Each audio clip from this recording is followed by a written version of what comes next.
qui est loin d'être anecdotique quand on connaît l'histoire de l'imprégnation d'abord soviétique et du retour progressif des Russes.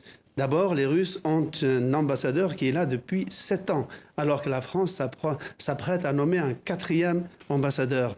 Le président Touadéra a un conseiller à la sécurité russe, et les Russes s'infiltrent à travers des missionnaires plus ou moins privés, et ils sont en train de s'installer dans des régions où se trouvent des rebelles. Et c'est une présence qui se densifie petit à petit et qui n'est pas d'ailleurs centrée seulement sur la Centrafrique. Elle s'adosse déjà à leur présence au Soudan, parce que le Soudan a demandé officiellement à ce que la Russie ouvre une base militaire au Soudan, et on voit que les Russes reviennent par la voie royale par laquelle l'Union soviétique était entrée en Afrique, c'est-à-dire la Somalie, l'Éthiopie et le Soudan. Xavier ? Oui, effectivement, sur cette présence russe, on voit que ça fait partie de ce grand projet de réinstaller la Russie sur la carte de l'Afrique. Il y a eu des tournées importantes de Sergueï Lavrov.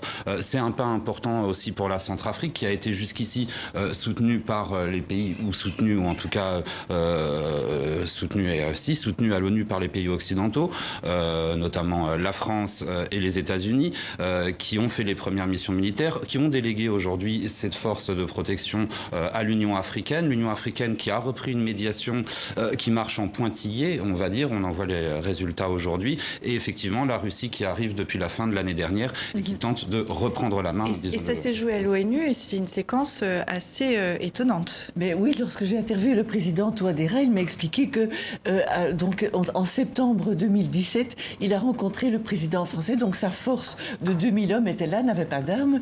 Il a rencontré le président Macron demandant si la France pouvait l'aider, fournir des armes.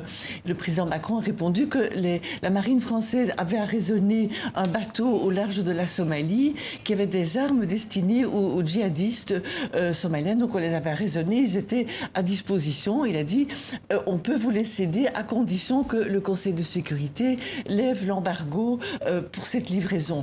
Et le président centrafricain a posé la question aux membres du Conseil de sécurité, est-ce que je peux disposer de ces armes? Et là, la Russie a mis son veto en disant d'abord des armes destinées aux terroristes doivent être détruites et pas cédées à une partie tiers. Et puis surtout, nous allons, nous, vous donner des armes gratuitement. Combien en voulez-vous? Et donc la Russie a promis une livraison. Alors là, le président a repris son bâton de pèlerin, a reconsulté les membres du Conseil de sécurité et comme il le dit, les Russes ne sont pas arrivés clandestinement. Les 5 membres du Conseil de sécurité ont donné leur accord. Vous voulez donner des armes gratuitement, ok, très bien.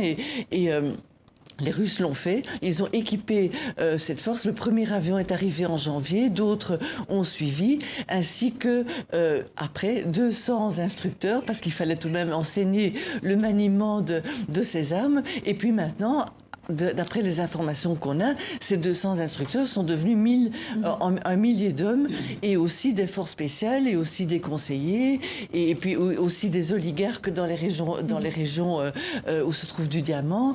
Et voilà. Et donc le président centrafricain est allé à Sochi rencontrer Poutine, avec lequel il a conclu des accords qui n'ont pas tous, dont le contenu n'a pas été rendu public et qui doivent inclure peut-être un accord de défense ou de formation d'une armée nationale. Oui.